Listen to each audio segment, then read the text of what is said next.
प्रियंका शेंगे, आई न्यूज मध्ये आपल्या सर्वांचं स्वागत आहे। बातमी खास बघा हमखास। रायगड जिल्हा, नवी मुंबई, महाराष्ट्र, भारत व जगभरातल्या महत्त्वपूर्ण कोरोना बद्दलच्या व इतर बातम्यांचा वेगवान आढावा घेणार आहोत आपल्या आई न्यूजच्या माध्यमातून। रायगडातील कोरोना स्थिती। पनवेल मनपा 1883, पनवेल ग्रामीण 588, उरण 255, खालापूर 52, कर्जत 128, पेण 101, अलिबाग 115, मुरुड 25, मानगाव 83, तळा 15, रोहा 72, सुधागड 3, श्रीवर्धन 22, म्हसाळा 32, महाड 45, पोलादपूर 30, एकूण 3449 कोरोनाग्रस्त रुग्ण। नवी मुंबई कोरोना स्थिती।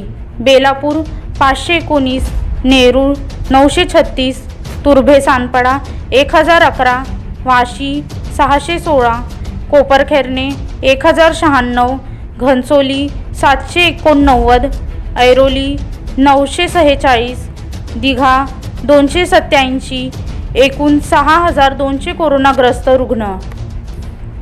मुख्यमंत्री उद्धव ठाकरे यांचा जनतेशी संवाद। यंदा गणेश मूर्ती केवळ 4 फुटाच्या प्रतिसाद देणाऱ्या सर्व मंडळांचे आभार।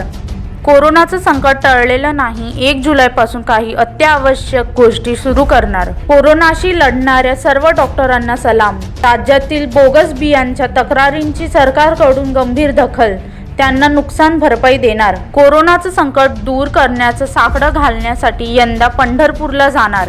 कोरोनाचं संकट टळलेलं नाही, त्यामुळे सतर्कता हवी।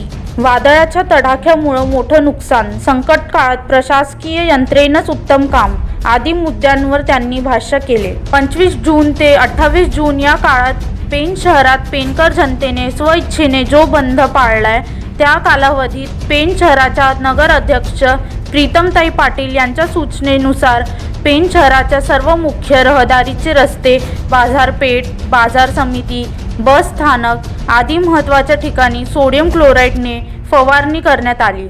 कोरोनाच्या पार्श्वभूमीवर कोरोना रुग्ण सापडलेल्या तांबडशेत व त्याजवळील हमरापूर ग्रामपंचायतमध्ये आमदार रविशेठ पाटील यांच्या माध्यमातून सोडियम क्लोराईडने निर्जंतुकीकरण करून फवारणी करण्यात आली। 3 महिन्यांचे एकत्र बिल आल्याने ग्राहक त्रस्त। पनवेलमध्ये कोरोना बाधित मृतदेह 7 तास घरात पडून। पालिका आयुक्तांचे निर्देश, लोकांच्या वाढत्या गर्दीमुळे घेतला निर्णय। पनवेलच्या कोलीवाड्यातील मार्केट बंद। गेल्या 47 तासात महाराष्ट्रातील 150 पोलिसांना कोरोनाची लागण, एकाचा मृत्यू। महाराष्ट्रातील 57 पोलिसांचा आतापर्यंत कोरोनामुळे मृत्यू, 4666 जणांना लागण। तरुणांनो, शेती हाच शाश्वत विकास, शेतकऱ्यांचे आव्हान। देशात एकाच दिवशी 20,000 कोरोना रुग्ण। केंद्र सरकारला वादळग्रस्तांचा पडला विसर। इंडिया चायना फेस ऑफ, भारताची ताकद वाढणार, शक्तिशाली मित्राकडून मोठं सुरक्षा कवच घेणार। लडाख LACच्या 9 किमी अंतरावर चीनी सैन्यांचे 16 कॅम्प। बातम्यांच्या शेवटी कंगना रनौतचं चीन विरोधी भाष्य बघूया। अगर कोई हमारे हाथ से हमारी उंगलियां काटने की कोशिश करे या हमारी भुजाओं से हमारी हथेली काटने की कोशिश करे तो किस तरह का कष्ट होगा आपको। वही कष्ट पहुंचाया है चाइना ने हमें लद्दाख पर अपनी लालची नजरें गड़ा के, और वहां हमारी सीमा का एक एक इंच बचाते हुए हमारे 20 जवान शहीद हो गए हैं। क्या भूल पाएंगे आप उनकी माओं के आंसू, उनकी विधवाओं की चीखियां और उनके बच्चों के दिए बलिदान को। क्या ये सोचना ठीक है कि सेनाओं का जो सरहदों पे जो युद्ध होता है वो सिर्फ सेनाओं का होता है, वो सिर्फ सरकार का होता है? क्या उसमें हमारा कोई योगदान नहीं है?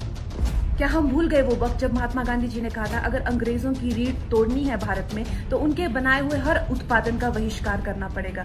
तो क्या ये जरूरी नहीं है कि हम भी इस युद्ध में हिस्सा लें, क्योंकि लद्दाख सिर्फ एक जमीन का टुकड़ा नहीं है, भारत की अस्मिता का एक बहुत बड़ा हिस्सा है। भारत की हथेली है, हम उसे किसी तरह से इस दुश्मनों के उनके गंदे इरादों में सफल नहीं होने दे सकते।